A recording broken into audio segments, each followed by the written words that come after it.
What's up everybody, Jack here from Half Chrome, and this is the ZLRC Beast Pro, oftentimes called the SG906. Where they get those numbers, I have no idea, but this drone is an absolute upgrade over the original SG906 Beast for a couple of different reasons. The big two are, one, you can record in 4K on this thing and it's stored on the SD card inside the drone. That's a huge deal. Also, this actually has a gimbal. Yeah, that's right, a real gimbal. It's a 2-axis gimbal on this thing. So, it's hands down the best beginner drone you can buy, right? Well, let's take a closer look.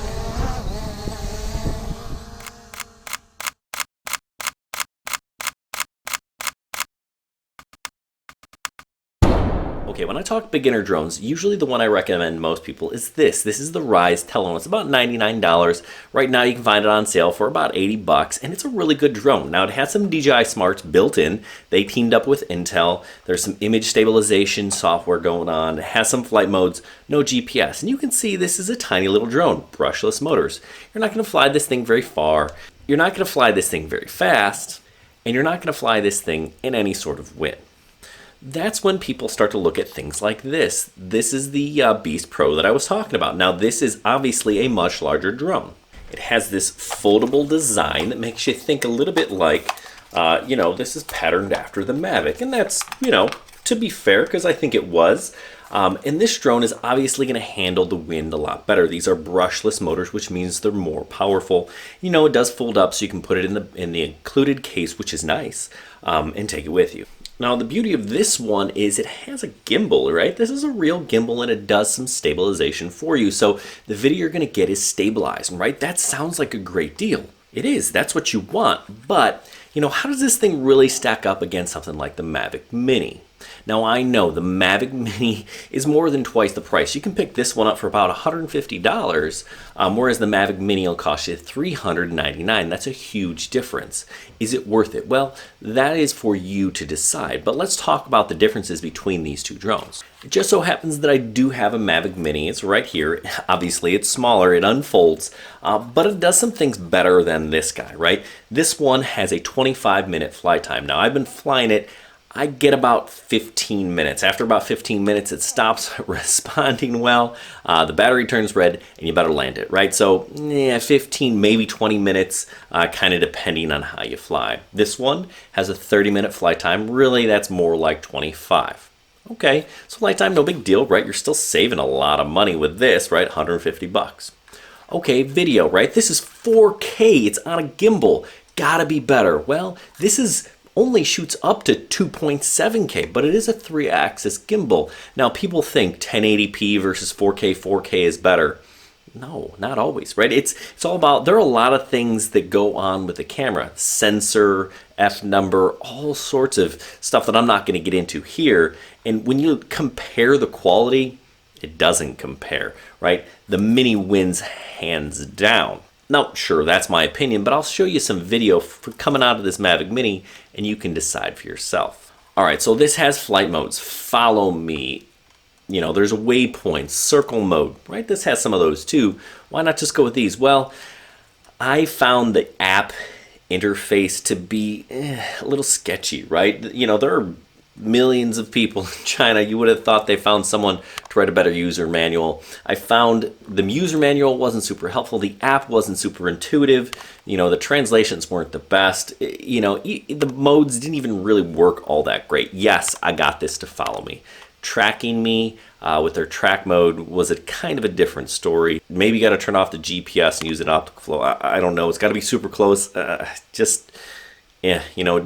just didn't work for me. I could play around with it and probably get it to work, right? So with some time and some effort, this thing is going to do what you want it to. All right, so we're taking a look at some of the video footage coming off the Beast Pro here. This comes right off the SD card, not on my phone. Now, I have to tell you, I did have some issues actually getting it to record. I found the physical buttons on the remote just didn't work quite right. They work better going through the app. So just kind of keep that in mind. Now I can control the gimbal, move it up and down, either with the remote or on the phone. So you have some control there, but there's no yaw stabilization. So you'll notice, kind of the jerk as I kind of rotate the drone. That's because it's 2, not a 3-axis gimbal. Now, as I get close to me, you can kind of see, I'm a little overexposed, but it's a pretty sunny day. Going back and forth to just kind of test the stabilization of that 2-axis gimbal. Now, I'm going to test the follow me mode, right? It's following the GPS on the phone there, connected to the remote. And it does a decent job, right? It is following me, but it doesn't, it's not centering me in the picture. It's not an optical or an image follow, right? So as I walk towards it, it eventually does start to back up, but it kind of lost me in the frame. So you got to keep that in mind, right? So these features, these modes, not quite as polished. The orbit mode worked quite well. Once it got going, it kind of took it a while to kind of do the circle for me. All right, so here is that orbit in action. It's not terrible, right? But, it's not great either. Something else that you'll notice, the video format is not quite filling the screen. You'll see there's a tiny little black bar on the top and bottom. The aspect ratio is just off a little bit. You can stretch that in post-production, and I'll do that here so you can see what that looks like. Just stretching it up to the top and the bottom here. This is a good example of how it kind of performs in wind. It's definitely getting pushed around quite a bit. You can see the trees are moving. I mean, it's not like super stiff wind. I would have no issues with one of my Mavic drones on a day like this, but this drone was just kind of getting beat up in the wind. You kind of see a little bit of jello in the image as well. This next clip going straight up, kind of pointing the camera down, you'll see quite a bit of shake, right? So I'm kind of pointing some of these things out. These are features, not features, these are issues that you're definitely not going to have with, a Mavic. They're just not quite as refined. Now, if we take a look at some of the photos, I do like the photos coming out of it. This is kind of a standard photo, untouched. And then this next one here, I kind of expanded a little bit and messed with the color a little. That said, what do you think about the footage, right? The pictures? I think the pictures actually look pretty good. The video is better than most drones in this price range, so you keep that. But, when you compare it to what's coming out of this, again, it doesn't compare. I know, different price points. This is $400. This is $150. You can buy 2.5 of these guys, when it comes to one of these. But is this what you're looking for? Is the video and the pictures that are coming out of this what you want? Well, then save your money.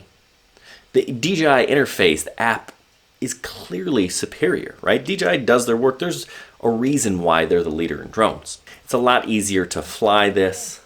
It's a lot more stable. It's a lot more reliable. This is also $150. So keep in mind, with the Beast Pro, you're buying an inexpensive starter drone. So if you're nervous about spending $400 on a drone, well, this is really a good place to start because it does a lot of the things that you can do with this. Not as well, right?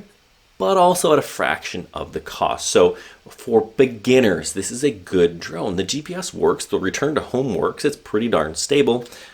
I wouldn't fly it in tough wind, but it's a good beginner drone. That's what this is, a good beginner drone. So if you're looking for a beginner drone for a gift maybe, this is a pretty solid idea.